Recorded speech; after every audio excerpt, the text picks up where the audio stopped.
Weather के change होते जो सबसे ज़्यादा अफेक्ट करता है वो है हमारा हेल्थ। स्टफी नोज, सोर, स्क्रैची थ्रोट यानी कि गले में खराश होना, स्नीज, बार बार छींके आना, वाटरी आइज, आंखों से पानी आना, इसके अलावा हाई फीवर। तो कभी क्या आपने सोचा है कि इसका रीज़न क्या है कि जैसे मौसम बदलता है तो हमें ये सारी प्रॉब्लम होना स्टार्ट हो जाती है, चाहे वो बच्चे हो या फिर बड़े हो। स्पेशली 6 साल से छोटे बच्चों के में ये ज़्यादा दिखाई देता है क्योंकि इस टाइम पे उनका इम्यून डेवलप होते रहता है। तो आज की वीडियो में मैं आपको बताऊंगी कुछ टिप्स जो मैं अपनी फैमिली में फॉलो करती हूँ, जो हमारे बच्चे भी फॉलो करते हैं, जिससे वो बदलते मौसम के साथ में फिट रहें। तो चलिए वीडियो स्टार्ट करते हैं। Hey guys, Kirti here and welcome back to my channel mamma super kids. अगर आप मेरे चैनल पे न्यू हैं या फिर अब तक सब्सक्राइब नहीं किया तो प्लीज़ इसे जल्दी से सब्सक्राइब जरूर कर लें, जिससे आपको पेरेंटिंग रिलेटेड वीडियोस और रेसिपीज के आइडियाज मिलते रहेंगे। तो चलिए सबसे पहले हम ये जान लेते हैं कि क्या रीज़न है कि हम बार बार बीमार पड़ते हैं बदलते मौसम के साथ में, स्पेशली छोटे बच्चे। मोस्टली ये देखा गया है कि जब भी बच्चा ठंड के मौसम में बाहर खेलता है और उसे कोल्ड कफ हो जाता है तो हम ये कहते हैं कि बाहर का मौसम ठंडा था इसलिए बच्चे को ठंड लग गई। लेकिन ये बात बिल्कुल भी सही नहीं है। बाहर के ठंडे मौसम की वजह से बच्चे को कोल्ड कफ नहीं हुआ है, बच्चे को कोल्ड कफ हुआ है वायरस और बैक्टीरिया की वजह से। जी हाँ, नेशनल इंस्टीट्यूट ऑफ हेल्थ ने रिसर्च में पाया है कि ड्राई विंटर एयर में वायरस बहुत लंबे समय तक सर्वाइव करते हैं, इवन वो बहुत ही इजीली स्प्रेड होते हैं। इसके अलावा वेदर जो है जितना ज़्यादा फ्रीजिंग पॉइंट पर पहुंचेगा, मतलब कि जो तापमान है जितना ज़्यादा नीचे होगा, वायरस का जो आउटर यानी कि एक्सटीरियर लेयर है वो उतना ज़्यादा स्ट्रांग होगा। जितना ज़्यादा स्ट्रांग होगा, ऑब्वियस सी बात है, वायरस की सर्वाइविंग लाइफ बढ़ जाएगी। साथ में वो बहुत ही ज़्यादा स्प्रेड होते हैं, इजिली स्प्रेड हो जाते हैं, इवन मल्टीप्लाई भी हो जाते हैं। तो यही रीज़न होता है हमारा कोल्ड एंड कफ होने का, वायरस और बैक्टीरिया, ना कि ठंडा मौसम। अब ये बात तो आपको समझ आ गई होगी। अब आप ये सोच रहे होंगे कि हम ये कैसे कर सकते हैं कि बदलते मौसम के साथ में बाहर का जो एयर है वो ड्राई है। बहुत ही सिंपल सा है इसे जानना। आपने ऑब्जर्व किया होगा जब भी मौसम बदलता है हमारी स्किन ड्राई हो जाती है, हमें एक्स्ट्रा मॉइस्चर अप्लाई करना पड़ जाता है। हमें स्किन तो दिख जाती है लेकिन ये नहीं पता चल पाता कि हमारी आईज, नोज, लंग्स ये भी ड्राई हो रहे हैं। तो चलिए इसी कॉन्टेक्स्ट में मैं आपको अपना पर्सनल एक्सपीरियंस शेयर करती हूँ। मेरे 2 बच्चे हैं, सुदीक्षा 6 साल की, सुयोग 2.5 साल का। टचवुड, सुदीक्षा को इन 6 साल में मुझे डॉक्टर के पास में कोल्ड कफ के लिए कभी भी कंसल्ट करना नहीं पड़ा, एक्सेप्ट वन टाइम जब उसे ईयर इन्फेक्शन हो गया था, तब उसकी एंटीबायोटिक चली थी। वही सुयोग, जनरली उसे बदलते मौसम में कोल्ड कफ हो जाता। सुदीक्षा को अगर कोल्ड कफ भी होता तो वो 3 दिन में बहुत ही आराम से रिकवर हो जाती बिना किसी मेडिसिन के। वहीं सुयोग को रिकवर होने में थोड़ा सा ज़्यादा टाइम लग जाता। तो मुझे एक चीज़ जरूर खटकती थी कि इसके पीछे रीज़न क्या है।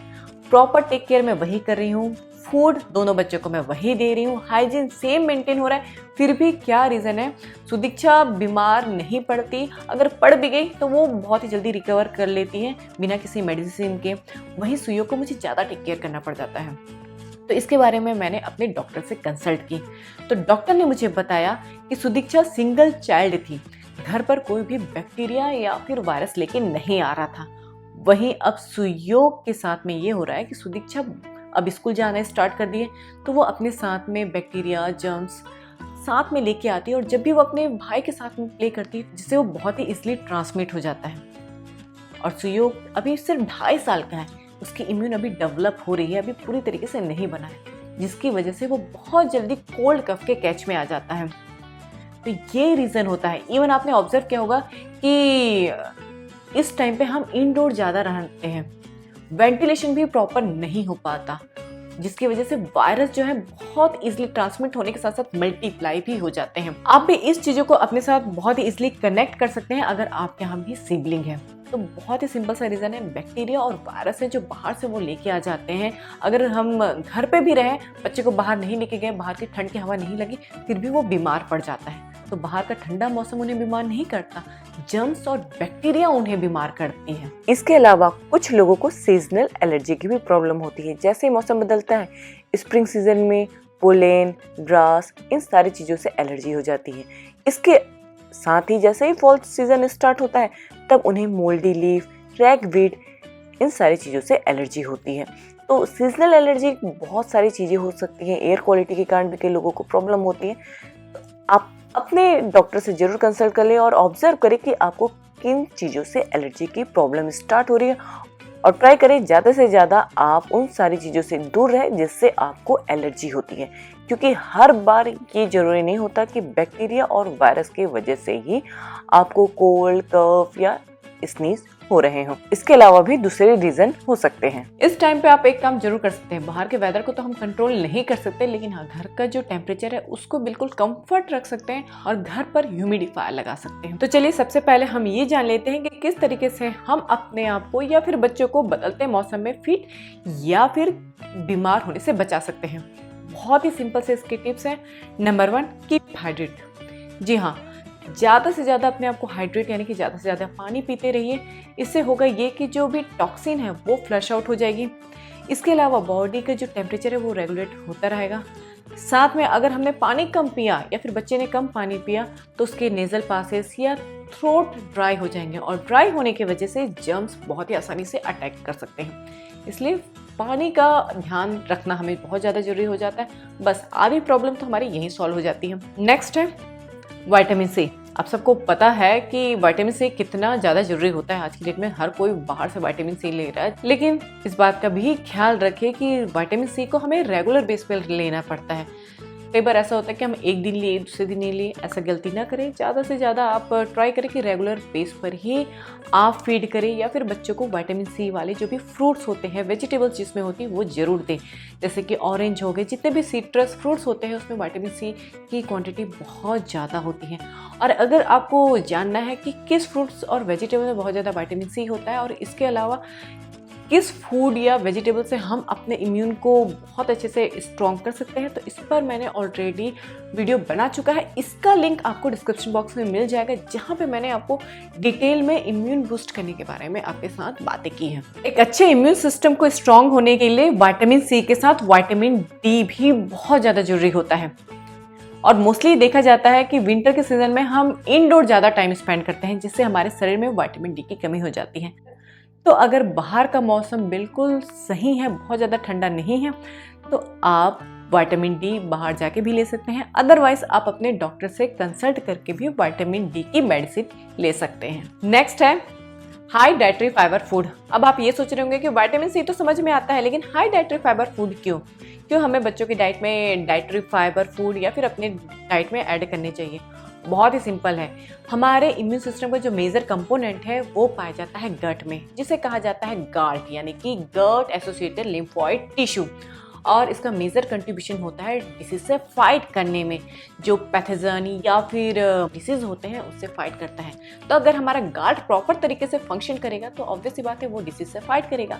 इसी की वजह से जब हम हाई फाइबर वाले फूड लेंगे तो हमारे बाउल जो है वो प्रॉपर तरीके से क्लियर होंगे और डाइजेस्टिव सिस्टम भी बहुत अच्छा होगा। और हाई फाइबर फूड आते हैं हमारे पीज हो गए, कैरेट हो गए, ब्रोकली हो गए, बीन्स हो गए, ये सारी चीजें आती है फाइबर वाली। नेक्स्ट है प्रोबायोटिक। बच्चों के में या फिर अपने डाइट में प्रोबायोटिक जरूर ऐड करें। अब ये प्रोबायोटिक कहाँ से आएगा?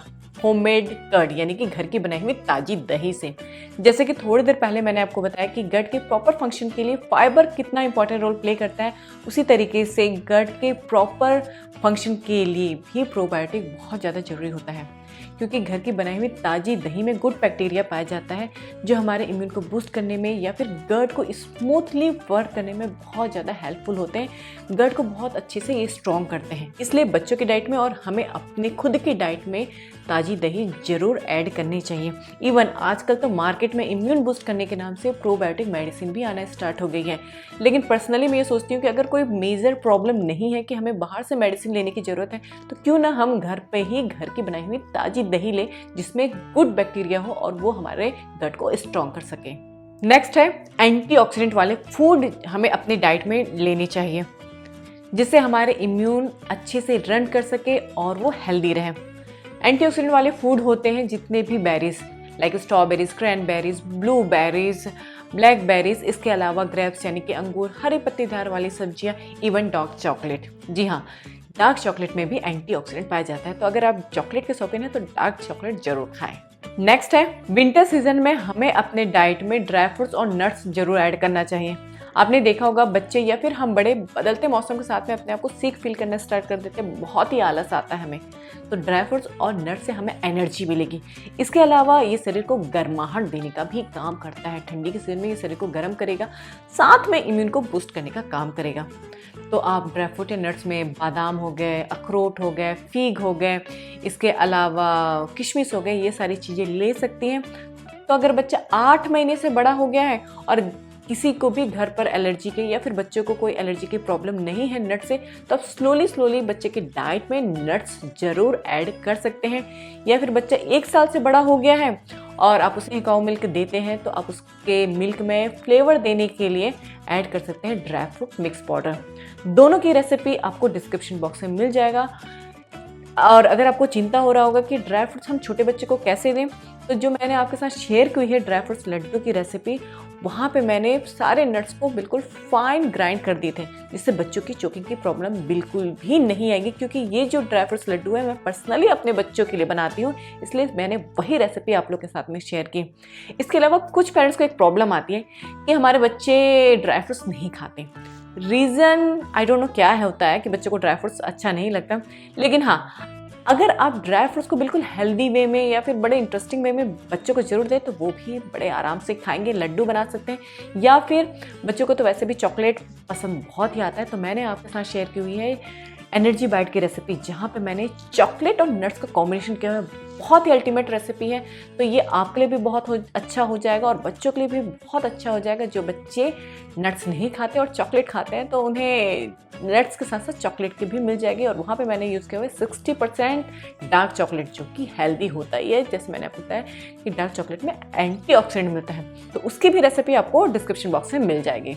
नेक्स्ट है ऐसा फूड जिसे हमारे आयुर्वेदा में बहुत ही ज़्यादा माना जाता है और कहा जाता है कि इसे हमें अपने डाइट में लेना ही लेना चाहिए। जैसे कि जिंजर हो गए, यानी कि अदरक हो गई, तुलसी हो गए, हल्दी हो गई, काली मिर्च हो गई, दालचीनी, ये ऐसे सारे स्पाइसेस हैं जो हमारे इंडियन घरों पे बहुत ही आसानी से मिल जाते हैं। और अगर हम इसे अपने डाइट में ऐड करते हैं तो ये हमें हेल्दी तो रखता ही है, इसके अलावा अगर हमें कोल्ड एंड कफ हो गया है तो उससे भी फाइट करने में बहुत ही हेल्पफुल होता है, बहुत ही कारगर होता है। इससे बनाए हुए काढ़े बहुत ही ज़्यादा इफ़ेक्टिव होते हैं। बस हाँ, इसे प्रॉपर मेजरमेंट में लेना ज़्यादा ज़रूरी हो जाता है। अगर हमने इसकी हाई डोज ले ली तो कहीं ना कहीं ये प्रॉब्लम कर सकता है, तो इस बात का जरूर ध्यान रखें। नेक्स्ट है, डाइट में हमें हाई प्रोटीन वाले फूड जरूर ऐड करने चाहिए, क्योंकि जो हमारा इम्यून सिस्टम है वो बहुत ज़्यादा वास्ट है, इसमें बहुत ज़्यादा कॉम्प्लेक्स है, जिसके लिए बहुत ज़्यादा एनर्जी की ज़रूरत होती है। जैसे कि नए सेल्स बनाना, एंटीबॉडीज़, इसके अलावा जर्म्स या फिर वायरस से फाइट करना, इसके लिए तो हमें एनर्जी चाहिए ही ना। और एनर्जी के लिए हमें क्या होना चाहिए, स्ट्रांग होना चाहिए। और स्ट्रांग होने के लिए मसल्स स्ट्रांग होना चाहिए, और मसल स्ट्रांग होने के लिए हमें क्या चाहिए, हाई प्रोटीन वाले फूड। तो हाई प्रोटीन हमें फिश से मिल सकते हैं, एग से मिल सकते हैं, चिकन से मिल सकते हैं, जो लेंटिन यानी कि जो हमारी दाल होती है, बीन्स होते हैं, उन सारी चीज़ों से भी हमें प्रोटीन बहुत अच्छी मात्रा में मिल जाता है। ये तो थे वो सारे फूड जो हमें बदलते मौसम के साथ में अपने डाइट में जरूर ऐड करने चाहिए, जिससे हम कम से कम बीमार पड़ सकें। और ये सारी जो फूड लिस्ट है वो मेरे पर्सनल है, जो मैं अपने बच्चों में या फिर अपनी फैमिली में लेती हूँ। इसके अलावा जो हमें ध्यान देना चाहिए वो ये है कि जब भी हम स्टेप आउट होते हैं, घर से बाहर निकलते हैं, तो हमें इस बात का ध्यान रखना चाहिए कि हमारा अगर बहुत ज़्यादा ठंडा है तो हमारा सर कवर होना चाहिए, नहीं तो हेडेक की प्रॉब्लम आ सकती है। इसके अलावा अगर बच्चा छोटा है तो उन्हें लेयर में क्लोथ पहना है, बहुत ज़्यादा ओवर क्लोथिंग न करें, नहीं तो बच्चे को सफोकेशन हो सकता है। या फिर अगर बच्चा बहुत छोटा है, बेबी है, तो इस बात का ध्यान रखें कि जो न्यू बॉर्न बेबी, जो बेबी होते हैं, बहुत छोटे बेबी, उनमें पसीने नहीं आते, तो उन्हें जब क्लोथिंग करा रहे हैं तो इस बात का ख्याल रखें कि उनका जो बॉडी का टेम्परेचर है वो रेगुलेट होते रहे। बस इतना सा हमें ध्यान देना पड़ता है उनके कपड़ों से रिलेटेड। नेक्स्ट है गुड स्लीप। जी हाँ, खाने के साथ साथ सोना भी बहुत ज़्यादा जरूरी है। अगर हम दिन भर काम करते रहेंगे तो बॉडी को आराम कहाँ से मिलेगा, और बॉडी अपने आप को रिपेयर कहाँ से कर पाएगा। इसलिए खाने के ध्यान देने के साथ साथ आप सोने पर भी ध्यान दें। बिल्कुल 7 से 8 घंटे तो आप जरूर सोएं। अगर बच्चा छोटा है तो उसे 8 से 10 घंटे जरूर सोने दें। खाना हो गया, सोना हो गया, तो अब बच गया क्या? अब बच गया इम्यूनाइजेशन। जी हाँ, बच्चों के इम्यूनाइजेशन जो है बिल्कुल अप टू डेट रखें। इवन अगर फ्लू सीजन आ गया है तो आप भी वैक्सीनेशन जरूर करा लें। नेक्स्ट है maintain good hygiene. Rest room से आने के बाद या फिर खाना खाने से पहले हाथ जरूर धोएं। इवन अगर स्नीज कर रहे हैं या फिर बच्चा बीमार है तो बीच बीच में उसे हाथ जरूर धुलाते रहें। अगर बच्चा बहुत छोटा है, जैसे क्रॉल करना स्टार्ट कर दिया और वो हर चीज़ें मुंह पे डालता है, तो हर टाइम बच्चा तो हैंड वॉश नहीं कर सकता ना, तो उसके लिए ये है कि आप बीच बीच में हैंड वाइप जरूर करें। क्योंकि मैं अपने बच्चों को छोटे थे तो हैंड वाइप जरूर कर देती थी, क्योंकि वो हैंड वॉश करें ना करें एक बार वार्म वाटर से हैंड वाइप जरूर कर दें। इसके अलावा जब भी आप स्नीज करें तो बच्चे को भी एक आदत दिलाएं कि वो यहाँ पे स्नीज करें। ये ज़्यादा बेस्ट होता है। हमसे ये गलती हो जाती है कि हम ऐसे स्नीज करते हैं, यहाँ पे अगर जर्म्स चला गया तो वो अगर हम किसी चीज़ों को टच करेंगे तो हर जगह जर्म्स आ जाएगा। इसलिए हमेशा यहाँ पे हमें स्नीज करना चाहिए, गुड हैबिट होती है, इस बात का भी ध्यान रखें। अगर आपको कोल्ड, कफ या फ्लू हो गया है तो कभी भी बच्चों के साथ में फूड शेयर ना करें, ना ही जूठे फूड उन्हें खिलाएं, ना ही जूठे प्लेट में उन्हें खाना दें, उन्हें अलग ही खाने दें। इस बात का जरूर ध्यान रखें। बस इन छोटी छोटी सी बातें हैं जिसे मैं अपने घर में फॉलो करती हूँ, और तो मैंने सोचा कि क्यों ना ये सारी चीज़ें आपके साथ में शेयर करूँ। पर्सनल एक्सपीरियंस है ये मेरा कि बच्चों को हेल्दी और फिट रखने के लिए हमें ये सारी छोटी छोटी चीज़ों पर ध्यान देना चाहिए। Last but not the list, जैसा कि मैंने आपको बताया कि 6 साल से छोटे बच्चे ज़्यादा बीमार होते हैं, क्योंकि इस टाइम पे उनकी इम्यून डेवलप हो रही होती है। तो अगर बच्चा बीमार हो रहा है तो इस बात का ध्यान रखें कि इट्स पार्ट ऑफ ग्रोइंग। बच्चा अगर बीमार होगा उसका इम्यून इन्फेक्शन से फाइट करना खुद ही सीखेगा। इसी तरीके से बच्चा धीरे धीरे बढ़ता है, उसकी इम्यून ही उसे खुद सिखाती है कि किस तरीके से हमें इन्फेक्शन से फाइट करना है फ्यूचर में। तो इस बात का ध्यान रखें। जो सारी टिप्स मैंने आपके साथ शेयर की उसे ज़रूर फॉलो करें। और अगर आपको ऐसा लगता है कि मेरे वीडियो से कुछ नया जानने को मिला है so please hit the like button. और मम्मा सुपर किड्स में अगर आप न्यू हैं या फिर आपने सब्सक्राइब नहीं किया तो जल्दी से सब्सक्राइब कर लें, साथ में बेल आइकन भी प्रेस कर लें, जिससे आपको मेरे नए वीडियो के नोटिफिकेशन मिलते रहेंगे। तो चलिए मिलते हैं नए वीडियो के साथ में। Thank you, bye bye.